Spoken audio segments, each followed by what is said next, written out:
Bonjour, vous écoutez l'émission Démo, une voix de Thierry avec Erwan à la réalisation. Vous pouvez contacter directement l'émission au mail démo.unevoix@laposte.net. Vous pouvez aussi la contacter au 145 rue Amelot, à la librairie Publico, où vous pouvez prendre votre carte d'auditeur pour 20 €. Vous pouvez aussi prendre une souscription pour 8 € par mois, un prélèvement. Vous êtes sur Radio Libertaire, la radio de la Fédération anarchiste. Nous recevons ce mois-ci Fawaz Hussein. Fawaz Hussein, bonjour. Bonjour Thierry.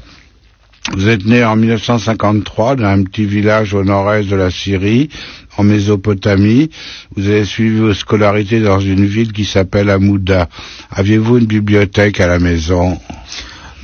Non. D'abord, je tiens à vous remercier Thierry pour cette invitation.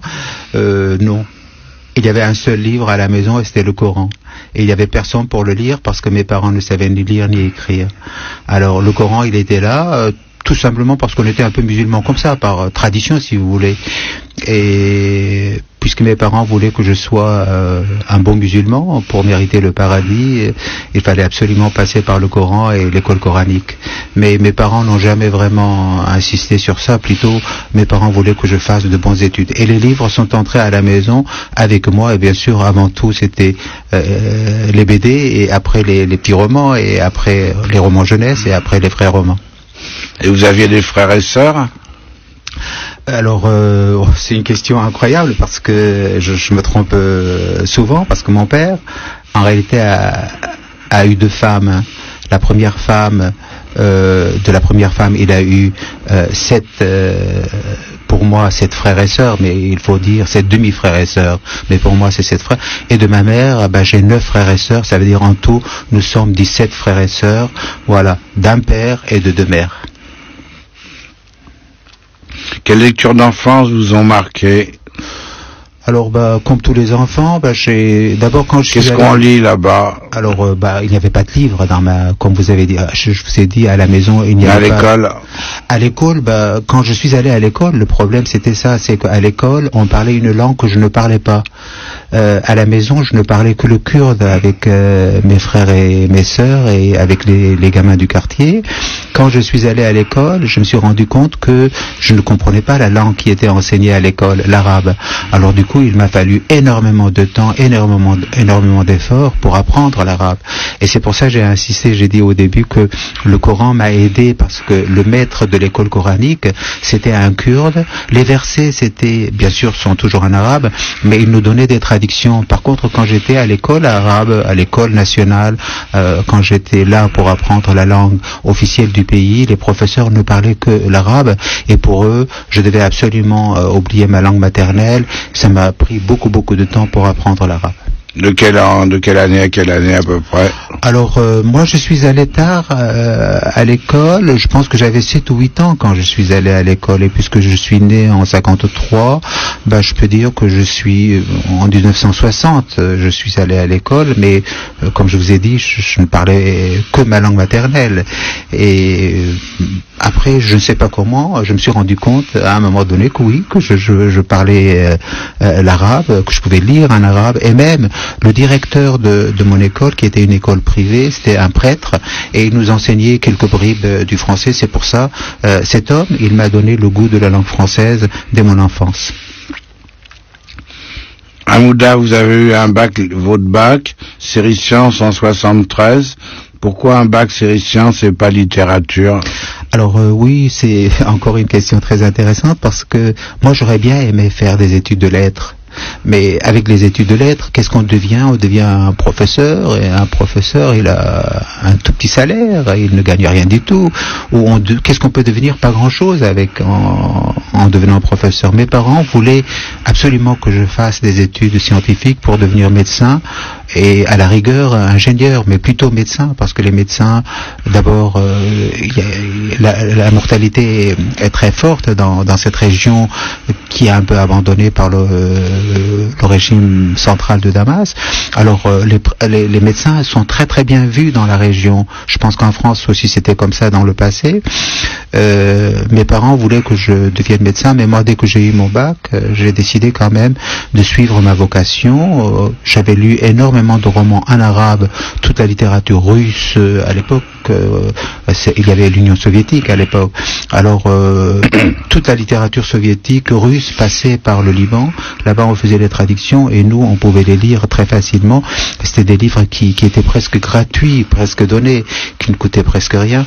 Et c'est comme ça que j'ai découvert tous les classiques de la littérature russe, d'abord en arabe, et après bien sûr il y a eu la littérature européenne et américaine, grâce aux traductions qu'on faisait à Beyrouth au Liban. Avez-vous écrit des poèmes adolescents, comme beaucoup d'adolescents? Oh, je pense que oui. Voilà. Quand j'avais 12, 13, 14 ans, puisque je lisais énormément, je passais tout mon temps, à un moment donné, vous voyez là, l'envie, je pense, d'écrire vient comme ça, souvent, Thierry. On lit beaucoup, à un moment donné, on dit, tiens, moi aussi j'ai envie de m'exprimer, de dire quelque chose. Et bien sûr, quand on est amoureux, bien sûr, on écrit des poèmes d'amour. Et oui, d'abord, j'ai commencé à écrire en arabe, parce que ma langue maternelle, je la parlais avec mes frères et mes sœurs, mais elle n'était pas la langue des livres, elle n'était pas la langue de la littérature. C'est-à-dire, moi, je maîtrisais une seule langue, c'est la langue arabe, c'était la langue de l'école, c'était la langue des livres que je tremballais dans mes cartables. Et oui, j'ai écrit pas mal de poèmes d'amour en arabe, et quand j'ai eu mon bac, je me suis décidé à faire ce que je voulais. Je me suis inscrit à la faculté de lettres d'Alep. Comment vous avez fait pour contourner la vie de vos parents? C'était difficile, c'était très très difficile, mais je n'étais plus le gamin. Ça veut dire, j'avais envie de dire, j'existe et ma vie, elle est à moi, elle est à moi. Bien sûr, mes parents ont essayé de me pousser à changer d'avis, de repasser le bac pour avoir de meilleures notes, etc. Mais je tenais bon et je suis très très content, parce que sinon je serais pas maintenant ici on est dans le 20e ici. Voilà, je serais pas ici dans le 20e arrondissement si j'avais pas insisté, si je n'avais pas eu ma licence de lettres modernes à Alep entre 73 et 77. J'ai eu On va en parler, c'est la question d'après. C'est après que vous faites des études littéraires à Alep, où vous obtenez une licence de littérature française en 77. Qu'est-ce qui vous a amené vers le français?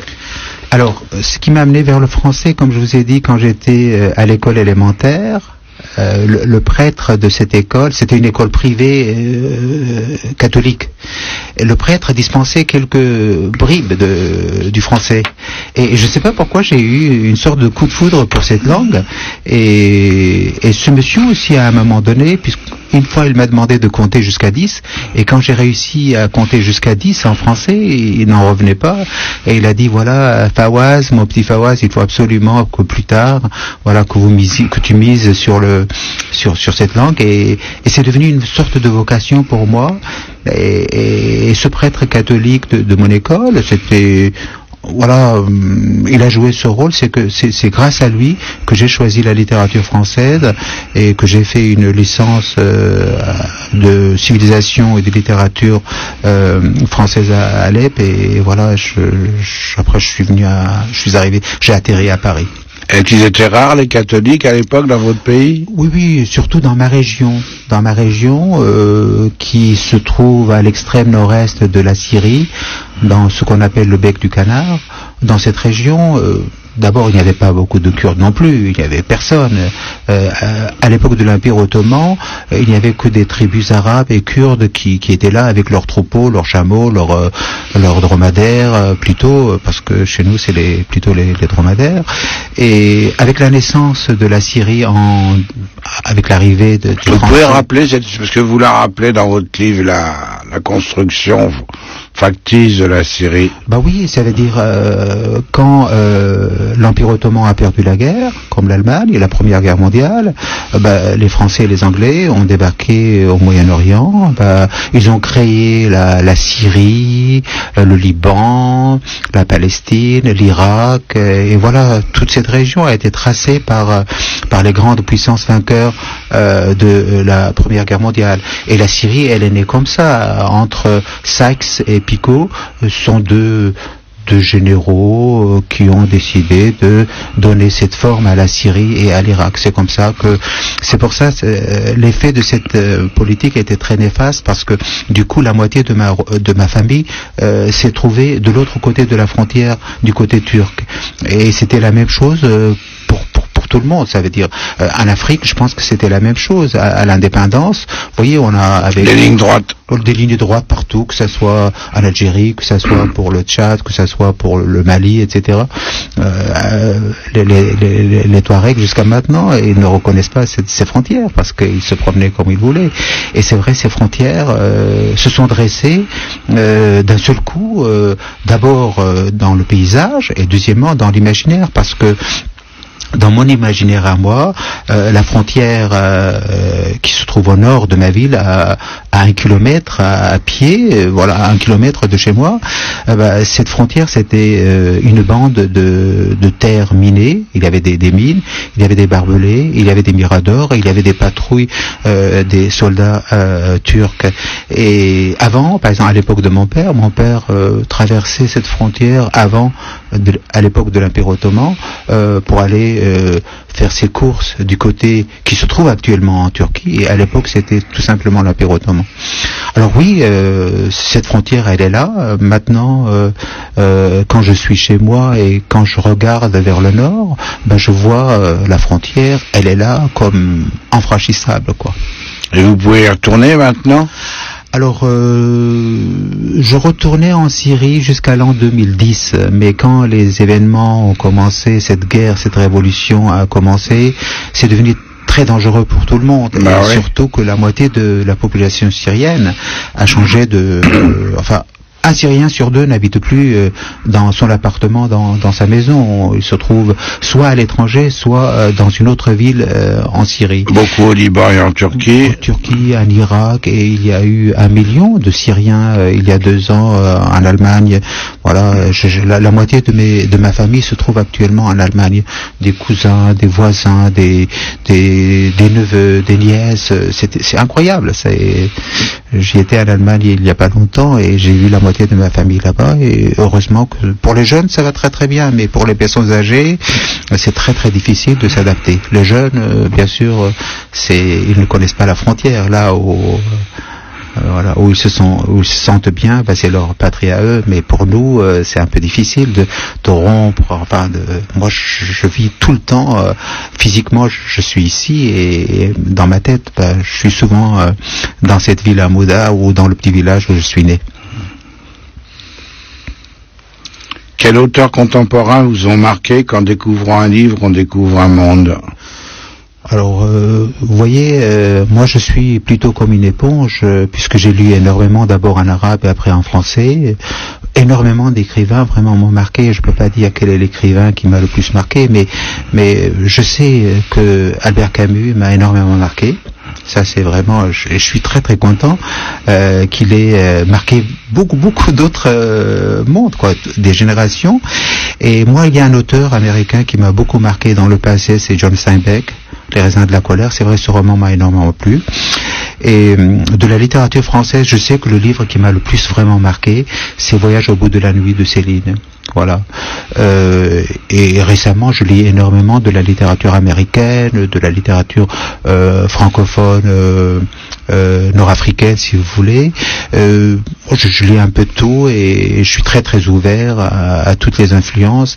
Et c'est vrai, quand je lis un livre, je me rends compte que oui, je suis un peu plus riche, pas sur le plan financier, mais c'est vrai, je sens que des portes s'ouvrent devant moi, et que j'ai beaucoup plus d'expérience, et que je découvre d'autres vies et d'autres mondes.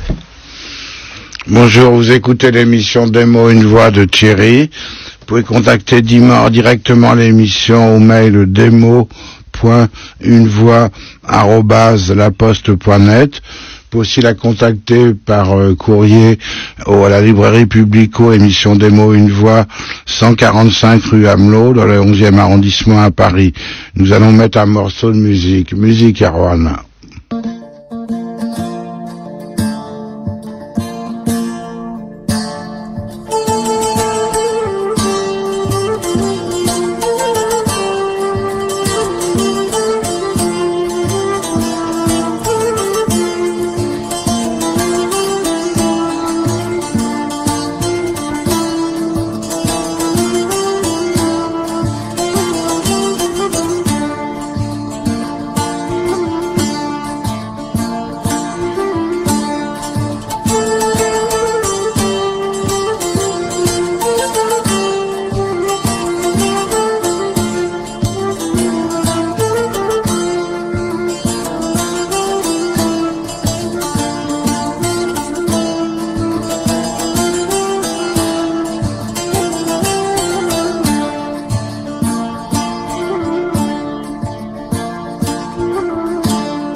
Vous écoutez l'émission Démo Une Voix de Thierry avec Erwan à la réalisation sur Radio Libertaire, la radio de la Fédération anarchiste. Vous pouvez contacter directement l'émission au mail demo.unevoix@laposte.net ou par courrier au 145 rue Amelot à la librairie Publico dans le 11e arrondissement à Paris. Nous recevons ce mois-ci Fawaz Hussein pour le Syrien du 7e étage paru aux éditions Serpent à Plume et Le Rêveur des bords du Tigre paru aux éditions Les Escales. Nous sommes dans les questions d'ordre général. Comment avez-vous commencé votre métier d'écrivain? Est-ce que cela fut dur pour vous, votre première édition? Je pense que le métier de l'écrivain est toujours difficile, toujours dur. Alors, mon premier livre, quand il est sorti, c'était en 97. Je vivais en Suède. Et ce sont des amis à moi qui ont publié mon premier livre. C'était aux éditions... j'ai oublié le nom de l'édition. Non. Méréal, exactement, voilà. Le fleuve. L'éditeur, voilà, exactement. C'était un ami à moi, Pascal Gallaudet, et Frédéric de la Chaise-Murel. Ce sont deux amis qui ont décidé de fonder cette maison d'édition. Et mon livre est sorti, et à l'époque, je vivais en Suède. Alors, du coup, c'était une surprise pour moi. C'était mon premier livre, parce que moi, je suis allé en Suède le 12-12-92. J'aurai des questions là-dessus. Voilà, mon livre, il est sorti. Alors, du coup, le premier, c'était pas difficile parce que c'était des amis qui s'en étaient chargés. Bien sûr, après, chaque jour qui sort, c'est comme une naissance pour la femme. C'est toujours tu enfanteras dans la douleur. Chaque livre qui est inventé, qui est créé, il sort dans la douleur, mais une douleur très très exquise pour moi quand c'est fini. Vous êtes arrivé à Paris en 78, où vous obtenez une maîtrise, un DEA et un doctorat à Paris 4 et Paris 3. Pourquoi Paris? Quel fut le sujet de vos études, de votre mémoire? Alors, quand j'ai terminé mes études à Alep, en principe, je devais aller faire le service militaire tout de suite, parce qu'en Syrie, les diplômes allaient directement au service de la défense. Mais puisque j'étais parmi les meilleurs de ma promotion, les 5 premiers de chaque promotion ont le droit de contacter une université étrangère, européenne ou américaine, pour poursuivre leurs études. Mais c'est à eux bien sûr de s'occuper des dépenses. Enfin, il n'y avait pas de bourse pour moi. Alors j'ai contacté une université. Je devais aller à Bordeaux en réalité, faire des études à Bordeaux. Je suis arrivé à Paris. Je suis tombé amoureux de cette ville, du quartier latin, parce que je connaissais tous les endroits à travers la littérature, à travers Balzac, Zola et surtout Balzac. Et alors du coup, je tenais absolument à rester à Paris. J'ai eu une chance inouïe. En 75, je pense, un professeur de la Sorbonne est venu donner une conférence à Alep. À l'époque, il travaillait sur les mythes. Et j'ai vu son nom sur la liste, parce que partout on me disait non, on peut pas vous inscrire à Paris 4 parce que vous avez une préinscription, il faut absolument aller à Bordeaux. Et j'ai eu par hasard le nom de ce monsieur, de ce professeur sur la liste des professeurs qui dirigeaient des mémoires de maîtrise et des thèses de doctorat. J'ai demandé à le voir. Il m'a reçu, il se souvenait bien sûr de son voyage à Alep en Syrie, et il a demandé à la secrétaire de m'inscrire, et grâce à lui, comme ça j'ai eu ma carte d'étudiant et ma carte de séjour. Et comme ça, je suis resté à Paris, sinon, comme je vais me répéter, sinon je ne serais pas ici maintenant devant vous, Thierry. Vous êtes devenu français en 1992. Pourquoi vouloir devenir français? Alors, est-ce la double nationalité ou vous avez quitté J'ai la double nationalité. Alors, je vais vous étonner peut-être, mais j'ai toujours aimé la France et la culture française. Alors, quand je suis arrivé à Paris, franchement, je me suis pas senti un étranger. Et il y a des gens qui souffrent énormément question du racisme, mais moi c'était pas mon cas. Oui, je voulais être français parce que j'avais cet amour pour la France, et deuxièmement parce que ça facilitait énormément les choses. Avec un passeport syrien, je pouvais aller nulle part. Même pour retourner en Syrie, c'était un problème pour moi. Alors c'est vrai, quand j'ai eu ma carte d'identité française et quand j'ai eu mon passeport, je me suis rendu compte que le monde s'ouvrait et est à moi. Et je vais dire quand même une chose peut-être un peu étonnante pour beaucoup de gens. Moi, je dis souvent qu'après mon père et ma famille, la France m'a presque tout donné. Vous voyez, je suis arrivé en 78. À l'époque, c'était pas comme maintenant. Les temps n'étaient pas aussi rudes et durs comme maintenant. Et c'est vrai, je me rends compte que j'ai fait mes études gratuitement en France. J'ai obtenu la nationalité, j'ai voyagé pas mal. Mais voilà, j'ai travaillé aussi énormément et je suis très contente de ce pays. Bien sûr, maintenant, je suis l'actualité, je sais ce qui se passe et j'ai énormément d'amour et d'empathie pour les gens qui veulent vivre mieux, dans ce pays. Ça veut dire la France pour moi c'est pas un autre pays. Mais vous c'était pas pour vivre mieux, c'était pour étudier. C'est pour étudier et j'adorais la littérature française. J'avais décidé de faire de Mais au départ quand vous êtes parti pour faire vos études, vous pensiez rester en France ou? Oui, je savais, je me disais, je dois devenir écrivain et je dois écrire en français et c'est ce que j'ai fait. Toute ma vie, je n'ai pensé qu'à ça. Quand j'ai eu mon doctorat, j'avais tout le temps devant moi. J'ai dit, voilà, maintenant j'ai 3 langues. J'ai la langue arabe, j'ai le kurde que je ne maîtrise pas, seulement c'était le kurde parlé. L'arabe, c'était la langue dans laquelle j'avais fait toutes mes études jusqu'au bac. Et il y avait le français que je ne maîtrisais pas encore comme maintenant, beaucoup moins que maintenant. Mais j'ai pris ma décision et j'ai décidé de rester en France, de devenir français et d'écrire en français. Et voilà, et de faire de mon mieux pour ce pays. Après, vous êtes allé à Stockholm travailler pour l'Institut français. En quoi consistait ce travail? Alors, oui, je suis allé en Suède parce que j'ai rencontré mon ex-femme et nous avons eu une fille. Alors, je suis allé parce qu'elle devait accoucher là-bas. Moi, je n'avais personne ici.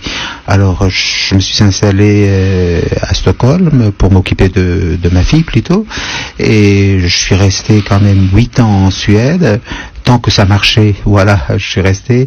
Alors du coup, puisque j'avais un doctorat de lettres modernes, j'ai postulé auprès d'un poste auprès de l'Institut français de Stockholm, et c'était mon premier vrai poste, si vous voulez.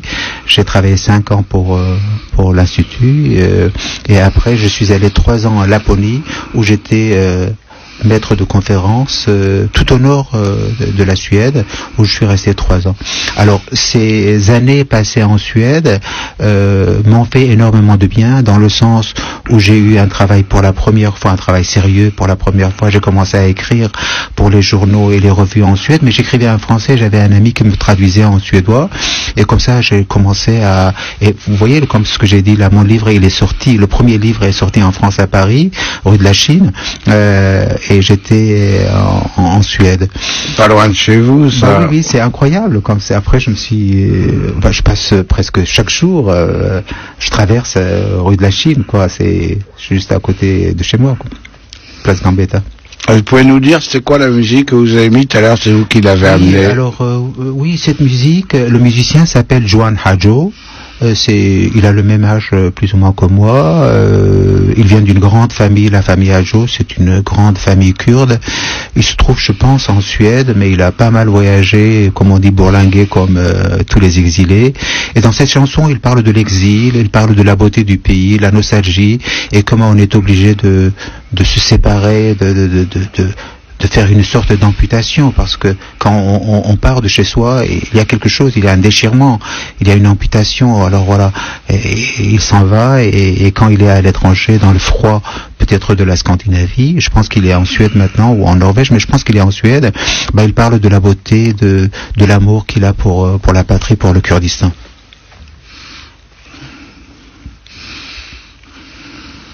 Vous rentrez à Paris en octobre 2000. Vous avez été professeur de français du rectorat de Créteil et prof aux cours municipaux de la mairie de Paris. Vous écrivez, prof dans une ZEP ordinaire en 2006, sorti aux éditions Serpent à Plume. Est-ce une voie naturelle, le professorat? C'était une continuité de ce que j'avais commencé en Suède, parce que avant ma naturalisation, je travaillais dans les hôtels conveilleurs de nuit. J'étais comme serveur au quartier latin, comme tous les étudiants, voilà, de ma génération. On faisait ça pour gagner. Surtout que les premières années, je n'avais pas le droit de travailler à temps complet. Quand l'été, les 2 mois d'été, ou les 2 ou les 3 mois d'été, j'avais le droit à travailler à mi-temps. Alors, avec mon doctorat, bien sûr. Quand j'ai postulé pour le rectorat de Créteil, j'ai eu tout de suite un poste. Et avant, c'était à la mairie de Paris, parce que c'était la suite, la continuité, puisque j'avais travaillé, comme je vous ai dit, 5 ans à l'Institut français de Stockholm et 3 ans comme maître de conférence en Laponie. J'avais pas mal d'ancienneté, si vous voulez, d'expérience. Et du coup, j'ai fait ça pendant 17 ans, 18 ans, jusqu'à ma retraite que j'ai prise il y a 3 mois. J'ai travaillé pour le rectorat de Créteil dans la journée et les cours municipaux d'adultes. Je dispensais des cours de grammaire et d'orthographe. Ça, c'est des cours du soir. J'ai fait ça et ça m'a fait énormément de bien, mais voilà, maintenant je suis beaucoup plus heureux parce que j'ai tout mon temps pour écrire plutôt et traduire. On va y passer. Comment écrivez-vous? À votre bureau, au café, à la main, à l'ordinateur, d'un jet, en reprenant beaucoup, le matin, la nuit, etc. Nous voulons tout savoir. Ouais, c'est incroyable, oui, c'est ça. Je sais pas vraiment comment j'écris, mais ce que je sais, c'est que quand je suis parfois, je me rends compte que à un moment donné, je suis comme une femme enceinte. Il y a quelque chose en moi qui veut se développer malgré moi. Alors à ce moment-là, quand je suis en train d'y penser et d'écrire, je ne vis que ça. Ça veut dire jour et nuit, je ne pense qu'à ça. Et quand j'écris, avant j'aimais bien écrire dans les cafés, mais malheureusement maintenant les cafés où on écrivait dans le passé, dans les années 70-80, ces cafés n'existent plus. Maintenant, entre 11h et 3h, tous les cafés deviennent des restaurants maintenant. C'est très très difficile de trouver un endroit agréable comme dans le passé, quand dans mon passé à moi. Alors c'est vrai, j'écris beaucoup moins dans les cafés et j'écris toujours à la main d'abord. J'ai toujours un cahier avec mon stylo et quand je saisis tout cela, bien sûr je développe énormément. Le matin je travaille, le soir je travaille et bien sûr quand le livre sort, quand il est terminé, à ce moment-là j'ai besoin d'une période de transition. À ce moment-là je me sens comme vidé d'une grande énergie qui m'habitait, et ça me fait un vide incroyable que je ressens, et petit à petit ce vide se remplit avec d'autres idées et d'autres initiatives et d'autres projets d'écriture. Vous écrivez le matin, la nuit? J'écris tout le temps, comme j'ai dit. C'est plutôt le soir, je travaille bien. Souvent je travaille bien le soir, mais quand je saisis à l'ordinateur, le matin, tout ce que j'ai écrit la veille, je revois, je relis, j'améliore un peu et j'ajoute. Et chaque fois, c'est par à coup. Comme ça veut dire, je ne peux pas rester 10 heures à écrire. Moi, au bout d'une heure ou deux, je suis fatigué, je suis comme vidé. J'ai besoin de sortir, d'aller dans les cafés, me promener dans les rues et les ruelles de mon quartier. Là, j'habite entre Porte des Lilas et Porte de Bagnolet. Voilà, je me promène dans les ruelles du village. Là, il y a un petit village à côté de chez nous, là, la place Édith Piaf, rue Belcran, voilà, place Gambetta, avenue Gambetta, voilà, c'est le quartier où je me promène et j'ai mes endroits où je m'installe pour écrire. Alors je m'installe souvent, je me mets dans un petit coin pour écrire ou pour lire aussi parce que je lis énormément. Mais ces derniers temps, comme je vous ai dit, à cause de cette nouvelle politique des bistrots et des cafés, j'écris beaucoup plus chez moi et je vais dans les cafés tout simplement pour mettre en ordre mes idées. Et vous écrivez plutôt d'un jet ou en reprenant beaucoup le texte? Je travaille énormément chaque phrase, voilà, énormément chaque phrase. Mais souvent, ça veut dire, ça dépend des moments. Il y a des moments où je travaille très très peu le premier jet, et d'autres moments où je dois travailler énormément. Tout dépend de quand je lis. Si je trouve que le passage à la musique que je voulais lui donner, quand je me vois satisfait, content de ce que j'ai fait, je passe à un autre passage et comme ça petit à petit je construis toute une œuvre. Bonjour, vous écoutez l'émission Démo Une Voix de Thierry avec Erwan à la réalisation. Vous pouvez contacter directement l'émission au mail demo.unevoix@laposte.net ou par courrier au 145 rue Amelot à la librairie Publico, émission Démo Une Voix dans le 11e arrondissement à Paris. Musique Erwan.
Bonjour, vous écoutez l'émission Démo, une voix de Thierry Kerwan à la réalisation. Nous recevons ce mois-ci Fawaz Hussein pour le Syrien du 7e étage, sorti aux éditions du Serpent à Plumes, et pour le Rêveur des bords du Tigre, sorti aux éditions Les Escales. Nous avons encore 2 questions d'ordre général. Depuis, vous êtes en retraite, vous avez traduit en kurde et de l'arabe vers le français. Pouvez-vous nous parler de ce métier, cette occupation de traducteur? Oui. Quel auteur vous avez traduit? J'ai traduit. Pourquoi j'ai traduit en kurde?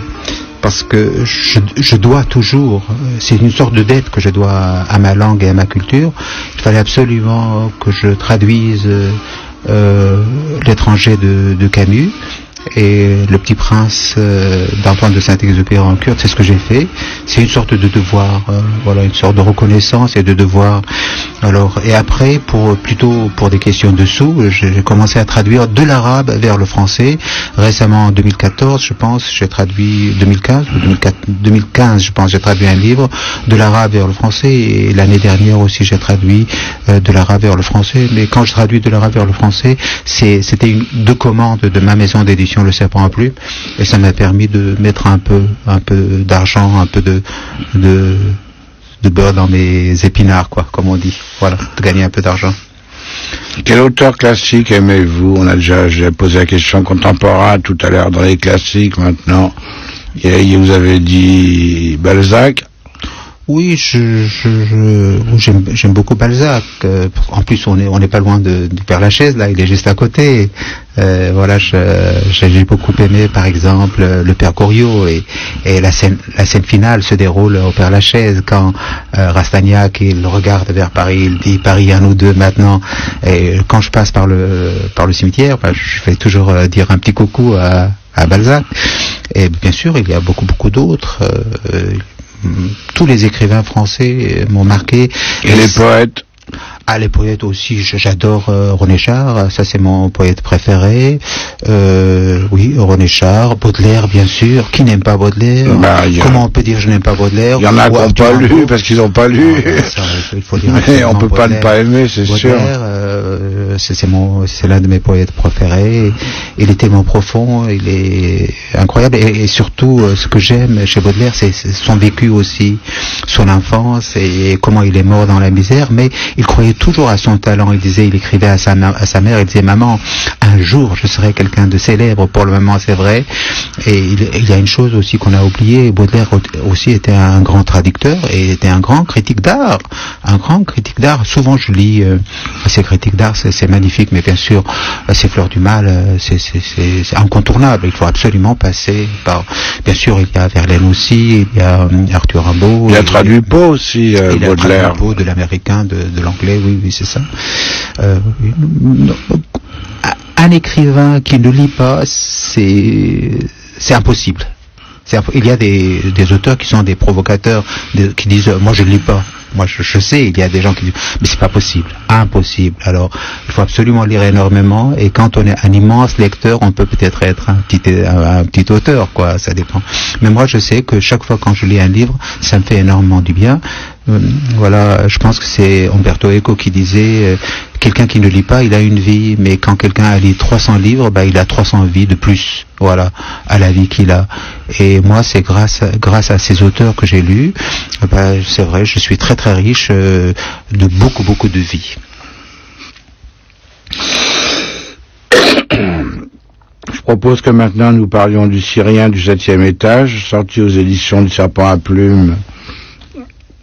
Pourquoi ce titre, Fawaz Hussein? On le comprendra très vite. Pouvez-vous expliquer pourquoi le 7e étage? Parce que j'habite au 7e étage, et parce que ce livre, c'est pas tout à fait un livre autobiographique, mais si je peux dire que c'est un livre autobiographique dans le sens où je parle d'un Syrien qui habite au 7e étage dans un HLM, et il passe son temps devant les chaînes arabes Al Jazeera et France 24 en arabe, parce que France 24 existe en arabe, en anglais, en espagnol, en d'autres langues, pour savoir ce qui se passe chez lui, parce que les chaînes françaises malheureusement n'accordent pas trop d'importance à ce qui se passe en Syrie, enfin un tout petit peu, mais c'était pas assez. Alors voilà, pour oublier un peu cette souffrance, cette histoire douloureuse de son pays, qu'est-ce qu'il fait? Il essaie de faire diversion, d'oublier un peu, alors il va se pencher sur la vie des petites gens du quartier, les voisins, les commerçants, les boulangers, voilà, voilà, tout cela pour un peu oublier. Et c'est pour ça, oui, ce livre me ressemble un peu, mais bien sûr, la part de la fantaisie, la part de l'imaginaire est assez importante quand même dans la création. Mais 7e étage, vous pouvez se dire que c'est une particularité architecturale de Paris. Oui, c'est ça, parce que en général, le 7e étage, c'est le dernier étage à Paris. Oui, mais chez moi, en général, il y en a un en plus. Oui, il y a un plus. Vous racontez qu'il y a des petits jeunes qui en profitent. Voilà, c'est ça, exactement. Bah oui, c'est ça, parce que souvent, moi, quand j'étais à mon arrivée en France, souvent on habitait sous les combles dans le 16e arrondissement. C'est le 7e en général. 7e, mais moi j'ai vécu 12 ans dans une chambre de bonne, mais c'était au 3e étage, c'était une exception. Et c'est vrai, le 7e étage, je pense que chez Balzac, c'est comme ça qu'on voit un peu la société française. Ça veut dire, le 7e étage, c'est la tête, c'est le cerveau, c'est l'intellectuel, c'est l'étudiant, c'est le philosophe, etc. Et les autres étages, c'est le ventre de Paris, c'est les bourgeois, etc. Et dans les caves, il y avait les ouvriers, vous voyez, il y avait les mineurs, les ouvriers, etc. Ça veut dire, c'est vrai, si on voit un immeuble, on peut dire, voilà, c'est comme un corps humain. La tête là-haut, c'est des étages, le corps, c'est les étages au milieu, et au sous-sol, il y a les ouvriers, les pieds, c'est ça, si vous voulez. C'est la structure de la société française parisienne. Je vais lire la quatrième de couverture. Dans le HLM de Babel, coincé entre boulevards, un Kurde de Syrie, coincé entre deux chaînes de télévision, regarde sa patrie livrée au chaos. Chaque jour, il s'échappe pour une promenade dans le quartier et échange quelques silences avec ses voisins. Il y a le Serbe bosno-croate multicambriolé, les deux jeunes Maliens à la fois tenaces, la Tamoule menue en froid avec sa fille, l'ancien professeur sénégalais devenu marabout de boîte aux lettres. Il y a aussi la ruse du premier, si belle avec ses fossettes et ses yeux qui scintillent comme la Neva, qui un jour peut-être l'invitera à prendre le trait chez elle. Il y a même un couple de Français. Comment vous est venue l'idée de ce roman ? Petit à petit, je pense... Au début, je voulais écrire un livre sur cette guerre en Syrie, mais puisque je suis loin, je ne sais pas vraiment ce qui se passe en Syrie. Il y a que la télé et l'idée est venue petit à petit. Et j'aime beaucoup aussi la nouvelle. Ici, il ne s'agit pas de nouvelles, mais c'est vrai, on peut lire le Syrien du 7e étage comme une série de 20 nouvelles.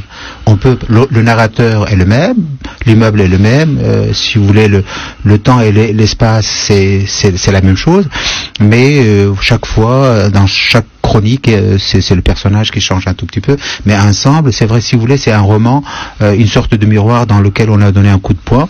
Chaque morceau de ce roman peut refléter une réalité, mais l'ensemble de ce miroir, c'est un roman. C'est 7 ans de guerre en Syrie et 7 ans de chronique, 7 ans de la vie de ce monsieur-là, de ce Syrien qui habite là et qui devient le chroniqueur de son quartier et de cette guerre, mais à distance, parce qu'il subit toujours cette violence à distance et il a envie de laisser une trace écrite. C'est très important pour moi le travail de mémoire. Dans tout ce que j'ai écrit, je tiens à faire le travail de mémoire parce que en tant que Kurde, on n'est pas très nombreux à le faire. Et moi, franchement, à Paris, je sais qu'on est 1 ou 2 ou 3 à écrire en français. Il n'y a pas vraiment beaucoup. Et comme fiction, il n'y a que moi, je pense, plus ou moins, en tout cas. Je sais pas ce qui se passe, voilà. Alors du coup, j'ai envie de faire le travail de mémoire, de laisser une trace écrite, et je sais que l'écriture repousse un peu les frontières de la mort. Je vais pas être original en disant que l'écriture est une thérapie pour moi, mais c'est vrai, l'écriture, ça m'aide énormément à vivre, à supporter ces charges quelquefois trop grand et important pour moi. Ça me fait énormément de bien, mais l'idée est venue comme ça petit à petit. Vous voyez, le livret est né d'un seul coup, enfin pas d'un seul coup, mais petit à petit le projet du livre est devenu une réalité. Avez-vous pensé à Pérec en écrivant le livre? Oui, bah bien sûr, on pense à lui, on pense à l'immeuble jacobien là de l'écrivain égyptien, à la Swani, je pense, et on parle aux femmes du 6e étage, le film aussi, parce qu'il y a pas mal de choses, etc., comme ça qui sont sur le 7e étage, et surtout et j'ai pensé à Renaud aussi, bien sûr, qu'est-ce qu'il est blême, mon HLM, ça aussi, ça m'a donné pas mal d'idées, et voilà, ce petit livre qui est sorti plaît énormément, c'est ce que j'ai compris. Il est sorti le 6 septembre, mais j'ai vu que dans le quartier, ça se vendait comme des petits pains, comme on dit, et ça fait plaisir. Et il y a beaucoup de gens même qui sont à Marseille, qui sont à Lyon, qui se retrouvent dans ce livre, dans ce témoignage. C'est un livre qui prêche plutôt l'humanisme, l'amour, l'altérité, voilà, c'est un livre, je pense... il y a un exergue sur la différence, je crois. Voilà, c'est les différences, il faut les accepter. Il ne faut pas considérer les différences comme des sources d'animosité. Moi, j'aime bien une phrase de Camus. Je pense que je la cite au début, je sais pas si c'est dans l'exergue, je crois. Voilà, c'est ça, alors je peux peut-être dire, voilà, il dit: nos différences devraient nous aider au lieu de nous opposer. Pour ma part, là comme partout, je ne crois qu'aux différences, non à l'uniformité. Et d'abord parce que les premières sont les racines sans lesquelles l'arbre de liberté, la sève de la création et de la civilisation se dessèche. Albert Camus appelle à une trêve civile en Algérie 1956. Oui, je suis tout à fait d'accord. Je peux pas ne pas être d'accord avec Camus, que j'apprécie énormément. Avez-vous voulu écrire un roman parisien, entre guillemets? L'action se passe dans le 20e arrondissement. Oui, enfin... Entre guillemets. Oui, certainement. Après, je me suis rendu compte que, chaque jour, comment je fais? Je sors le matin, je fais le tour du quartier, je prends un café par-ci, un café par-là, ce sont les mêmes gens que je vois, ce sont des gens qui ont la même passion, soit la peinture, soit l'écriture. Je fréquente pas vraiment tout le monde, je choisis mes amis, mes fréquentations. Et quand le livre est sorti, ce n'est qu'après que je me suis rendu compte que oui, j'ai fait plus ou moins le sociologue du quartier, si vous voulez, parce que c'est vrai, je décris le quartier. Quand je parle par exemple de Porte de Bagnolet, on voit ce qui se passe à Porte de Bagnolet. C'est tout un monde. Il y a les Roms d'abord qu'on voit. Après il y a maintenant, ce sont des Gitans ou des Roms, je sais pas, je pense qu'ils viennent de Bulgarie ou de Roumanie, vous dites qu'ils parlent pas kurde? Non, syriens, ils disent famille, et syrien, S-I-R-I-E-N, même pas syrienne, voyez. Et une fois je me suis approché, on m'a dit: monsieur, c'est notre gagne-pain. En réalité, on n'est pas du tout syrien. Ce sont des gitans, soit de Turquie, soit de Bulgarie ou de Roumanie, pardon. Ce sont des gens qui gagnent leur vie comme ça, et pour dire que voilà, c'est maintenant le malheur syrien, est une source de richesse, enfin pas de richesse, de survie pour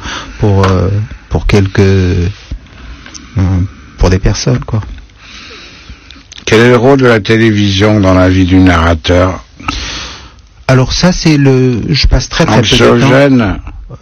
Je passe en réalité très peu de temps devant la télé. Vraiment, mais le narrateur, il en passe beaucoup. Oui, mais ça c'est bien sûr pour des raisons. En réalité, la télé, je la regarde à 10h du soir, pendant 1 heure, sur Al Jazeera et France 24 en arabe. On fait vraiment le plan sur l'ensemble de la journée, de l'actualité pendant 1 heure. En principe, je peux très facilement me contenter de 7 heures, de 10h à 11h. Je peux regarder. Mais est-ce que mon personnage principal, vraiment, il passe tout son temps? Non, tout simplement, il est là pour savoir ce qui se passe, et c'est devenu une sorte de refrain. Vous voyez, tout le temps c'est télé, tout le temps c'est de mamelles. Ritournelle. Voilà, ritournelle, de mamelles aussi, parce qu'ils sont de sources d'informations pour lui. Mais est-ce que moi je vis comme ça? Non, franchement, moi je suis beaucoup plus épanoui que le narrateur de ma vie. Que ça l'angoisse la télé, justement, le rapport qu'il a à la télé. Parce que pourquoi mon personnage regarde la télé? Parce que Daesh est à 30 kilomètres de ma ville, en réalité, de mes parents, de la gorge de mes parents. Et c'est vrai, j'avais très très peur quand il y avait l'État islamique qui a été déclaré en juillet 2014, je pense. Oui, ça fait peur, quoi. Quelle est la part autobiographique, s'il y en a une? Pardon? Quelle est la part autobiographique, s'il y en a une? Oui, certainement. Comme j'ai dit tout à l'heure, oui, le Syrien du 7e étage me ressemble énormément, parce que dans le sens où il est kurde avant d'être même syrien. Alors c'était très important pour moi. Moi j'aurais bien aimé que le titre soit le Kurde du 7e étage, mais pour des raisons, vous savez comment ça se passe. Oui, le Kurde il est syrien en même temps, et on parle beaucoup plus de la Syrie. C'était pour des raisons éditoriales qu'en réalité on a choisi le Syrien du 7e étage. Mais moi j'aurais bien aimé que ce soit le Kurde, parce que dans cette guerre il n'y a plus de différence entre le Kurde, l'Arménien, l'Arabe, etc. Parce qu'on est dans le même panier, on est sur le même bateau, et le bateau fait naufrage, et c'est pour ça ne me gênait pas trop qu'on choisisse le Syrien du 7e étage. Oui, ce livre reflète une part de ma vie et celle de tous les Syriens, parce que je me rends compte que quand je rencontre les Syriens, qu'ils soient kurdes ou qu'ils soient arméniens ou qu'ils soient chrétiens ou musulmans ou tout ce que vous voulez, on demande des nouvelles du pays, et ta famille, comment ça va, et comment vous vivez là-bas, etc. C'est ça. Et vous retrouvez des points communs? Oui, énormément, parce qu'on est dans le même pétrin, on est sur le même bateau, et la situation est la même pour tous les Syriens. Ça veut dire des Syriens vraiment à l'abri, ça n'existe pas. Voilà. Les bombardements étaient là, qui ont duré quand même 7 ans. Maintenant, il y a beaucoup moins. Mais les problèmes sont toujours là. Et on parle de la paix, mais on peut pas vraiment parler de la paix en Syrie, parce qu'on est encore très très loin de la paix, surtout de la paix sociale. Parce que comment oublier toutes ces haines accumulées, comment oublier tout ce sang versé? Ça va être très très difficile d'enterrer la hache de la guerre en Syrie. Comment vit-on dans une HLM aujourd'hui? On connaît à peine ses voisins. Est-ce l'un des symboles de l'individualisme? Je pense que c'est le symbole de la vie en Europe, et malheureusement ce modèle maintenant se généralise. Je pense que c'est pas seulement à Paris, et dans toutes les grandes villes, les gens vivent plus ou moins seuls. Les gens vivent seuls, et oui, certainement, mais on n'est pas si isolé qu'on le croit. Je trouve qu'il y a énormément de solidarité entre les voisins, et moi je sais que si je frappe à une porte, si je demande quelque chose, on m'ouvre la porte, et je peux compter sur les voisins. Mais on est dans une société où tout est au service de la haute finance, malheureusement, et tous les gens souffrent à cause de la vie qui devient de plus en plus chère, surtout quand on a des revenus assez limités. C'est pour ça que je comprends parfaitement la revendication des Gilets jaunes, leur colère, leur grogne. Je comprends parfaitement ce qui se passe en France, et je suis très très inquiet, et en même temps je suis optimiste, parce que la France a toujours été le pays des révolutions, et je suis fier de faire partie de cette nation maintenant. Merci Fawaz Hussein. Nous allons mettre un morceau de musique. Musique, Erwan.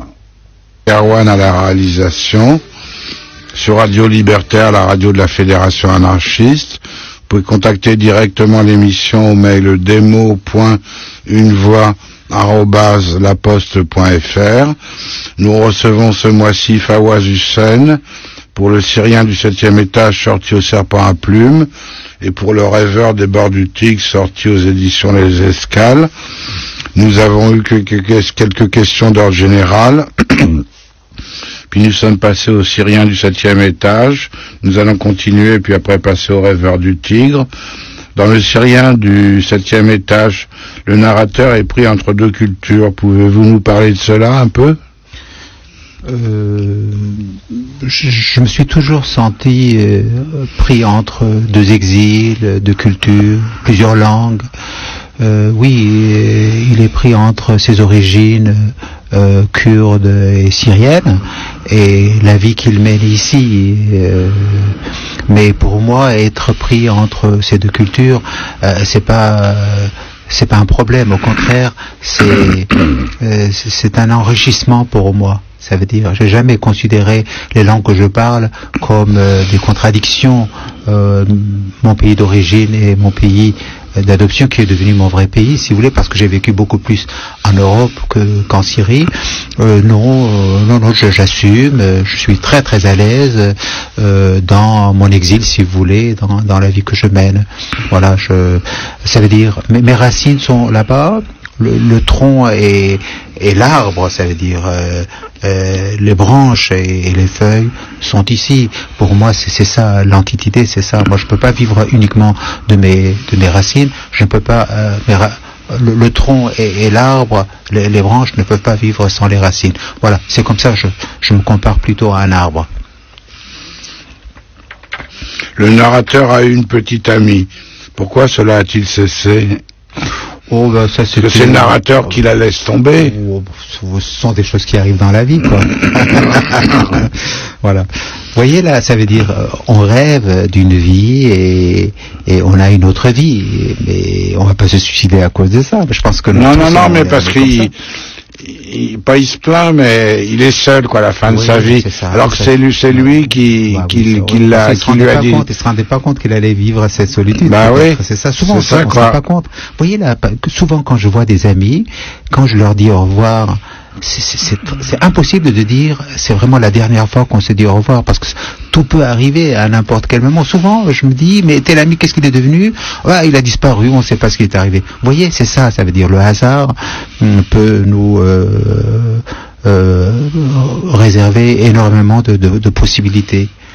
Vous voyez, j'ai rencontré un ami, voilà, j'ai travaillé un tout petit peu avec lui, je vais pas mentionner son nom, et il a parlé de moi, et voilà, maintenant je suis ici, vous voyez, pour dire que le hasard fait souvent bien les choses. Le narrateur vit dans son quartier. Pourquoi l'aime-t-il, son quartier ? À force de vivre dans le quartier, ça veut dire on peut pas ne pas aimer. Je peux pas ne pas aimer mon quartier. C'est le théâtre de ma vie, si vous voulez. C'est là où je vais aller acheter mes baguettes. C'est là où je vais chez le boucher. Acheter un poulet à 6,50 €, voilà, je parle un peu avec le boucher, je parle un peu avec le boulanger, etc. Mais ma vie, vous voyez, je pense que chaque être humain, il a trois vies. Il a une vie publique, il a une vie qu'il écrit dans les livres, et il a une vie encore beaucoup plus privée, c'est la vie secrète, si vous voulez. Alors, ma vie privée, c'est ça se passe dans le quartier. Ma vie publique, si vous voulez, c'est dans le quartier. Je suis là devant vous. Il y a Erwan qui est là, vous voyez, ça c'est. Et après il y a mon écriture, ça c'est, si vous voulez, c'est privé. Je dis pas mal de choses, mais je ne dis pas tout, bien sûr, parce que la vie privée, la vie secrète, c'est une autre chose. Il y a toujours ces trois strates, ces trois niveaux dans la vie de chacun de nous. Alors oui, j'aime beaucoup mon quartier, j'aime beaucoup mon immeuble, j'aime beaucoup me promener dans le quartier, surtout en été, même en automne, quand il ne pleut pas. Oui, j'aime bien aller dans les squares. Il y a énormément de squares dans mon quartier, et surtout marcher seul. Par exemple, la pluie, vous dites quand vous arrivez à Paris, vous attendiez la pluie d'été, et que maintenant elle vous dérange, vous êtes un vrai Parisien. Eh ben, parce que à Paris, il n'y a plus les 4 saisons comme c'était par exemple en Syrie. En Syrie, l'été, c'est la chaleur, la canicule, etc. L'hiver, etc. Mais ici, c'est vrai, il pleut énormément, surtout en été. Et ça m'a beaucoup étonné, parce qu'en Syrie, il ne pleut presque jamais en été, je pense. Voilà, c'est ça. Comme dans Le Rêveur des bords du Tigre, le narrateur habite vers la porte de Bagnolet. Est-ce le même narrateur? Y a-t-il un lien? Oui, Oui, alors j'aimerais bien, oui, qu'on parle un peu du rêveur de beurre du tigre. L'histoire commence plus ou moins de la même façon. Le narrateur... Vous pouvez expliquer le titre déjà? Le rêveur des bords du Tigre. En réalité, ça c'est le titre qu'on m'a imposé. Moi, j'avais choisi un autre titre, mais c'est devenu le titre. Voilà, c'est quelqu'un qui vit, c'est un homme qui a passé 25 ans de sa vie en Syrie, au Kurdistan, et 25 ans en France. Il perd sa femme, il perd son fils, il n'a plus de raison de vivre même. Alors, il dit à tout le monde qu'il veut faire un voyage en Turquie parce qu'il peut pas aller prendre l'avion, descendre à Damas, et de Damas prendre l'autocar en traversant le désert syrien, la ville de Palmyre, plutôt l'oasis de Palmyre, comme il faisait d'habitude. Alors ce qu'il fait, il prend un vol jusqu'à Istanbul, et d'Istanbul il prend un autre vol jusqu'à Diyarbakir, qui est considéré comme le capital de tout le Kurdistan, et surtout du Kurdistan du Nord, du Kurdistan de Turquie. Et de là-bas, il dit à tout le monde qu'il veut aller vers la frontière pour voir sa ville de l'autre côté, du côté turc. Voilà, voir sa ville qui se trouve du côté syrien. C'est ce qu'il dit à tout le monde. Alors, il va s'approcher de la frontière, mais je ne vais pas dévoiler l'histoire et la narration. Il va se trouver, il va voir sa ville de l'autre côté. Et bien sûr, je peux pas vraiment dire la fin, mais c'est ça. Alors, ce que je veux dire, ça c'était, il passe une semaine à Diyarbakir, Thierry, et dans cette semaine qu'il passe à Diyarbakir, il lui arrive quand même de saisir les 40 ans de l'histoire moderne des Kurdes de Turquie et de la Turquie. Et c'est ça ce qu'il dit dans cette semaine passée à Diyarbakir, et dans ses rêveries passées sur les bords du fleuve. D'où on a choisi le rêveur des bords du Tigre. Et je suis très content parce que ce roman vient d'être traduit en espagnol.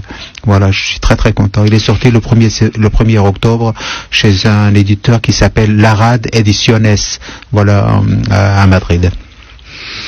Je vais lire la 4e de couverture. Farzan, la cinquantaine, kurde d'origine, quitte Paris où il vient de passer la moitié de son existence. Il rêve de rentrer chez lui, à Hamoudé, une ville meurtrie de Syrie, à la frontière avec la Turquie, prise dans le feu et le sang de la guerre civile. Après une escale à Istanbul, Farzan passe une longue semaine à Diyarbakir, capitale du Kurdistan de Turquie, au bord du Tigre. Là, il fera la rencontre du jeune Mirza, vendeur pauvre de pépins de pastèque bouillis, passionné de miniatures persanes, avec lequel il va se lier d'amitié.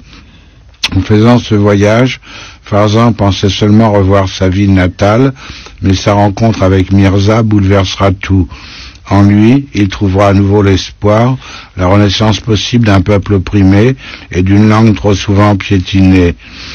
En commençant ce livre, saviez-vous où votre plume vous emmènerait? Non. Franchement, non. Moi, quand j'écris, je ne fais pas de plan détaillé, la fin. Voilà, je chemine vers la fin du roman, mais je ne sais pas où est-ce que je vais atterrir. Et pour le Syrien du 7e étage aussi? C'est la même chose. Je savais pas, j'imaginais pas cette fin pour mon Syrien du 7e étage, qui va se trouver, qui va devenir le Kurde du 7e ciel, mais je vais pas dévoiler non plus la fin de cette histoire. L'écriture, ce que j'aime dans l'écriture, c'est ça, Thierry, c'est que c'est une aventure. Les gens qui connaissent l'histoire, voilà. Ça dépend. Moi, franchement, non. Tout est possible, quoi. Oui, moi, je ne sais pas où est-ce que je vais atterrir. À un moment donné, je sens que c'est bon, il faut que je m'arrête. Alors, je travaille la chute finale, si vous voulez, et comme ça, je termine l'œuvre parce que je dis, ça y est, j'ai tout donné, j'ai tout dit, c'est bon. Bah, bien sûr, Balzac, je vais pas me comparer à Balzac, mais Balzac avait un problème. Chaque fois, quand il travaillait sur un roman, il trouvait devant lui peut-être 10 000 versions différentes. Et il passait un temps fou avec chaque roman. Après, il a pris la décision, il termine un roman, il aborde un autre. Et c'est pour ça il a eu l'idée de la comédie humaine. Voilà, une série, je sais pas, de je pense 92 romans. Il a écrit, je pense en tout cas, il a écrit 92 romans. Enfin, c'est ça. Voilà, j'essaie de ne pas avoir de plan détaillé. Je sais ce que je veux dire. Ici, dans ce livre, par exemple, dans le Syrien du 7e étage, je voulais décrire un Syrien qui subit la violence de son pays d'origine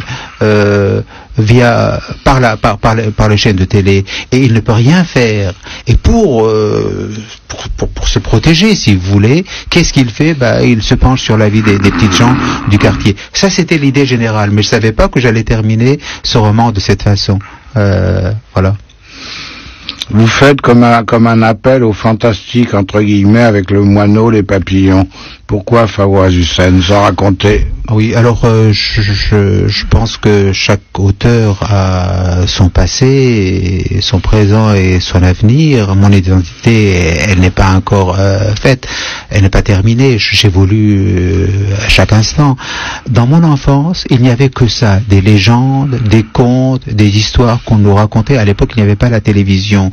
Il y a un conteur qui passait les nuits d'hiver et il nous racontait des contes qui pouvaient durer une semaine ou deux.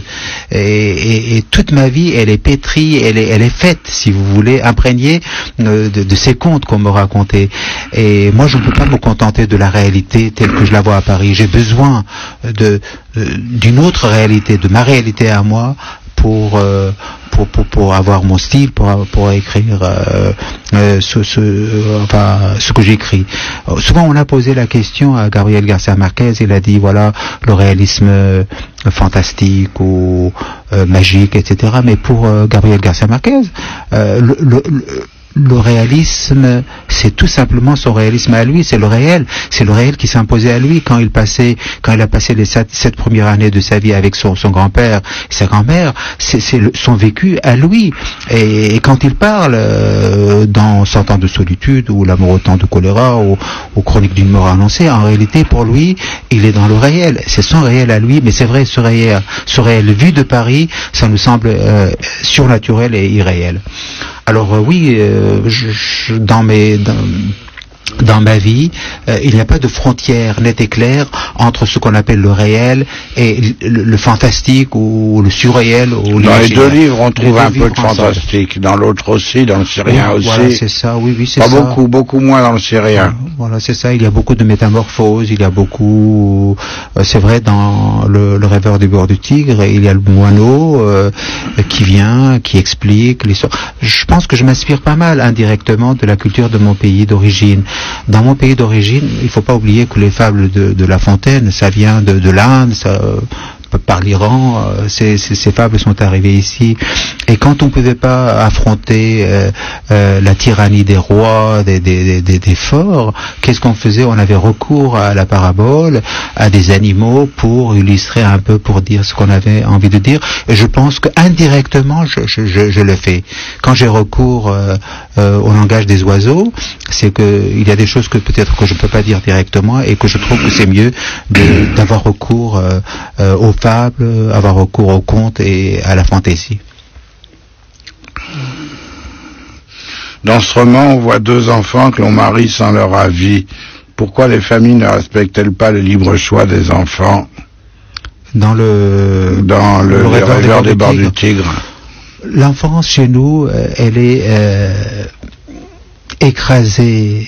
Les enfants et les femmes subissent énormément, beaucoup plus que les hommes. Voilà. Les vraies victimes dans mon pays d'origine, le Kurdistan ou la Syrie ou la Turquie, ce sont les femmes et les enfants. Voilà, ça on peut jamais imaginer, mais en réalité les vraies victimes, regardez en Syrie ce qui se passe. Parce que là ils ont 6, 7, 8 ans et on les marie. C'est ça, on les marie. On leur demande pas, ils se retrouvent ensemble et ils vivent leur amour, il se trouve qu'ils s'aiment. Voilà. Mais ils auraient pu ne pas s'aimer, c'était pareil, oui, quoi. Oui, c'est ça. La vie des enfants ne compte pas, la vie des femmes ne compte pas, malheureusement. C'est pour ça qu'il faut absolument que la société change. Voilà. Et ce que j'essaie de faire aussi dans ce que j'écris, j'essaie de donner la parole à ces gens qui sont privés de parole. C'est ce que j'essaie de faire, Thierry. Enfin, avec mes moyens de bord, quoi.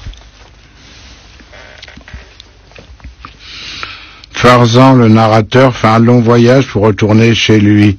Vous le comparez à Ulysse. Pourquoi Fawaz Hussein? Quand quelqu'un rentre chez lui au bout de 25 ans, Ulysse c'est au bout de 20 ans. Ulysse, il rentre au bout de 20 ans, il rentre comme un mendiant, il sait même pas où il est, et pourtant il est sur son île, et il rentre comme un étranger. Son fils ne le reconnaît pas, sa femme ne le reconnaît pas, c'est seulement son chien qui le reconnaît. Et quand quelqu'un s'éloigne pendant très très longtemps de ses origines, lui, il devient étranger pour ses parents, et les parents qui le reçoivent aussi deviennent étrangers pour lui. C'est le sentiment que j'ai eu quand je suis rentré chez moi. C'est vrai, bien sûr, ce sont mes parents en moi, mais ils ont tellement changé. Même ma ville, elle a tellement changé. Même la pierre, elle change. Les fleuves changent, les pierres, même les montagnes changent. Voilà. Rien ne reste tel qu'il était, si vous voulez. Ben, vous dites les fleuves changent. Vous dites que la plupart des rivières où va le narrateur sont asséchées. Seul presque le Tigre charrie de l'eau. Pourquoi Fawaz Hussein? En quoi le Tigre inspire-t-il le narrateur? Alors, le Tigre, c'est quand même un fleuve immense. Il prend ses sources en Arménie, là, à l'origine. Maintenant, c'est devenu la Turquie. Il traverse plusieurs pays, je ne sais pas combien en tout cas au moins 1000 kilomètres. Et le Tigre est immense quand même. Et le Tigre est un symbole quand même, mythique. Et le Tigre et le Euphrate ensemble, si vous voulez, sont deux frères, sont deux sœurs, si vous voulez. Ils se réunissent par se jeter dans la mer. Ces deux fleuves, bien sûr, ont donné la naissance à la Mésopotamie. La Mésopotamie, ça veut dire un mot grec qui veut dire entre les deux fleuves. On peut pas, je pense que même, si on peut, on va le faire, parce que la Turquie a souvent essayé de détourner les deux fleuves pour tout simplement faire pression sur la Syrie et sur l'Irak, mais je pense que ça va être très très difficile de détourner le Tigre et l'Euphrate. Est-ce que vous voulez nous lire un extrait d'un de vos deux livres, Fawaz Hussein? Je vais lire un extrait de Mon Syrien du 7e étage, et c'est tout le début, que je vais lire. Depuis le début de la guerre en Syrie, je fais la navette entre France 24 et Al Jazeera. Je me déplace entre l'enfer et la géhenne. Pour 42 € d'abonnement mensuel, ma box numéricable me permet d'assister au banquet de la folie généralisée, au festin de l'hystérie collective. Les deux chaînes d'information relatent en boucle l'horreur et me fournissent ma ration quotidienne de nouvelles, toutes cinglantes de mon pays. Elle me plonge dans la langue du Coran et de Mahomet au cœur de l'Apocalypse.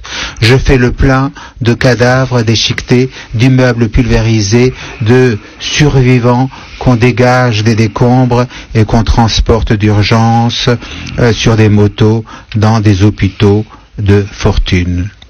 Devant une telle charge d'animosité, de contradiction, je fais diversion. Je me fabrique un bouclier, une carapace contre l'aliénation. De guerre lasse, j'étends la télévision et m'arrache, non sans effort, à ces deux mamelles satellitaires de catastrophe. Je me dis qu'il faut penser à autre chose, et aussitôt dit, aussitôt fait. Ces dernières semaines, une affiche scotchée à la grille de la porte d'entrée de notre HLM nous informe: la régie immobilière de la ville de Paris tient à notre bien-être comme à la prunelle de ses yeux et améliorera prochainement notre quotidien en nous dotant d'un interphone. Comme preuve de sa bonne foi, l'arrivée P, comme on dit familièrement, nous envoie ce matin un jeune Malien, sans doute en stage de formation en vue de l'obtention de son BEP. À 9h, il sonne à ma porte afin d'installer le fameux dispositif. Il me demande tout de go de brancher sa perceuse dans ma cuisine, malgré la prise prévue pour ce genre de tâches sur le palier. Merci, ça, c'est le début de mon Fawaz Hussein. Merci à vous. À un moment, le Farzan narrateur rencontre Mirza lors de son voyage. La mère de Mirza voit en Farzan quelqu'un qui ne l'est pas. Pouvez-vous nous parler de cela? Oui, souvent je me dis, mais qui je suis vraiment? Est-ce que je suis vraiment moi-même, le jeune Fawaz, enfin de 24 ans, quand j'ai quitté la Syrie? Parce que quand je suis rentré chez moi, je me suis senti vraiment comme un étranger. Oui, il y a toujours ce problème que j'ai. Qui suis-je vraiment? Alors du coup, Je me dis souvent, si je rentre au bout de tant d'années, est-ce que mes parents vont me reconnaître? Est-ce que je suis vraiment moi-même? Est-ce que je ne vais pas usurper une autre identité? Comme dans un film que nous avons vu, Martin Guerre, là, vous vous souvenez, là? Moi, je vais pas au cinéma. Oui, c'était ça. Bah, c'est quelqu'un qui usurpe une identité, qui rentre, voilà. Et ça se passe mal pour lui, je crois. Ah, vous le racontez dans le livre, avec Gérard Depardieu qui joue le rôle de. Oui, vous le racontez dans le livre. Oui, c'est ça, parce que souvent c'est un problème. La question de l'identité, qui je suis et qui sont les autres, oui, ça me pose un problème, et c'est pour ça, oui, je parle de tout cela. Ce sont des motifs qui me hantent, si vous voulez.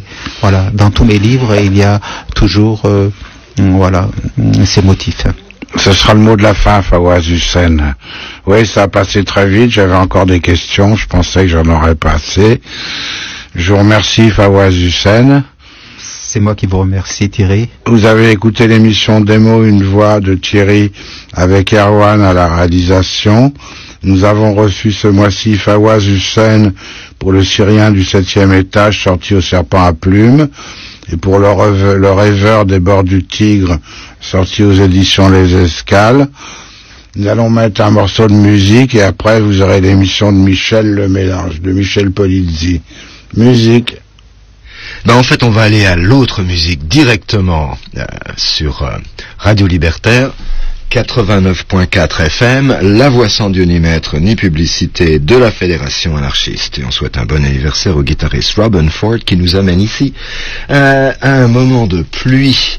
Non, ça ce sera pour après. Là, c'est Cut to the Bone.